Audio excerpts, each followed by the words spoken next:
તમારા ઘરે Indian toilet છે તો તમે અમેઝિંગ માણસ છો, પણ જો તમારા ઘરે વેસ્ટર્ન ટોયલેટ હોય તો પહેલા તો પોતાના પેટ પાસે માફી માંગો અને તે બંધ કરો અને ઇન્ડિયન ટોયલેટ વાપરવાનું શરૂ કરો. કેમ કે હરેક કાર્ય કરવા માટે એક સ્થિતિ હોય છે, જેમ કે જમવા માટે જમીન પર બેસીને સુખાસનમાં બેસીને જમવું જોઈએ અને તે ભોજનને પચાવવા માટે વજ્રાસનમાં બેસવું જોઈએ અને ઊંઘ કરવા માટે શવાસનમાં. તેવી જ રીતે પોતાના પેટને સાફ કરવા માટે મળનો ત્યાગ કરવા માટે તે જ સ્થિતિમાં બેસવું જોઈએ જે સ્થિતિ ઇન્ડિયન ટોયલેટમાં બને છે, કેમ કે તે જ સ્થિતિમાં પોતાના આંતરડા પર પ્રેશર પડે છે અને વ્યવસ્થિત પેટ સાફ થાય છે, જે વેસ્ટર્ન ટોયલેટમાં થવું અસંભવ વાત છે. વાત તો સહી છે.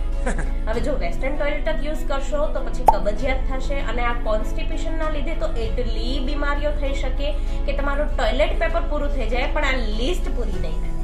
તો ઇન્ડિયન ટોયલેટ વાપરો, પોતાની હેલ્થનું ધ્યાન રાખો, પોતાના પેટનું ધ્યાન રાખો અને હા, કોઈ તકલીફ હોય, ઉઠવા બેઠવામાં તકલીફ હોય, તમે દાદાજી થઈ ગયા હોવ તો વેસ્ટર્ન ટોયલેટ ઓપ્શનલ છે, પણ તેમાં પણ પગ નીચે એક નાનું સ્ટૂલ રાખો, ટેબલ રાખો, જેથી ઇન્ડિયન ટોયલેટ જેવી પોઝિશન બને.